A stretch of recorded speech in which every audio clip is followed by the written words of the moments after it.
Now, as far as socialism is concerned, that term has been so evacuated of content over the last century that it's hard even to use. I mean, the Soviet Union, for example, was called a socialist society, and it was called that by the two major propaganda operations in the world, the U.S., the Western one, and the Soviet one. They both called it socialism for opposite reasons. The West called it socialism in order to defame socialism by associating it with this miserable tyranny.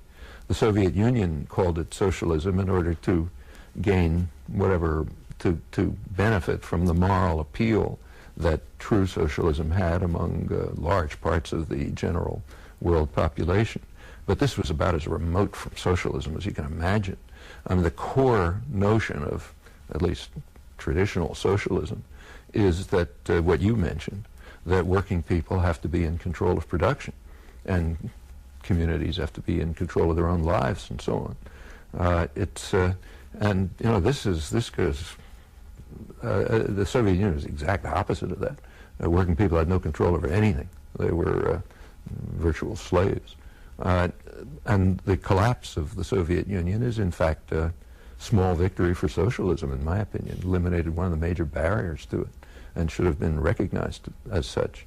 But the term has been, as I said, become so meaningless that it's hard even to use. If we use it in the traditional sense, which you brought up, that goes straight back in American history.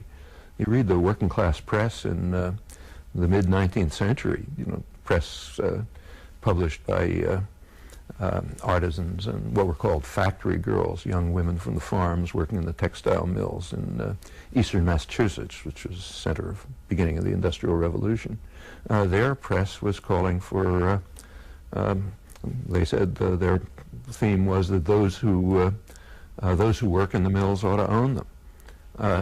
Wage labor, which was called wage slavery, was regarded by most Americans as not very different from slavery. Even the Republican Party regarded wage labor as just at best a preliminary to free labor, but intolerable, because it's a kind of servitude. A large part of the northern population fighting the Civil War was fighting under that banner. This goes straight through the 20th century, the idea that people should be in control of their own destinies and lives, including the institutions in which they work, the communities in which they live, and so on.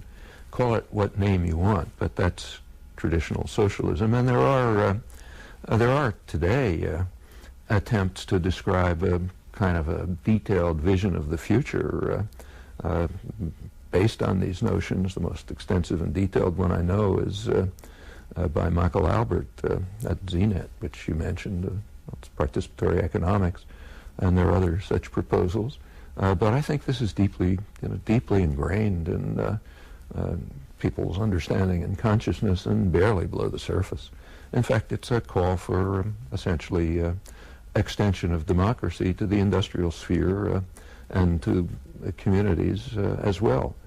We should also bear in mind that the leading American social philosopher, John Dewey, who's as mainstream as apple pie, his main work was concentrated on democracy.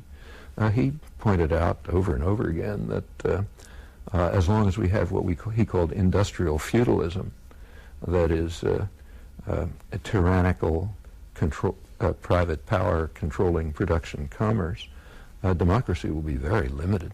We have to move to what he called industrial democracy if we hope to have significant democracy. As for politics, his position was that until that happens, politics will be the shadow cast over society by big business.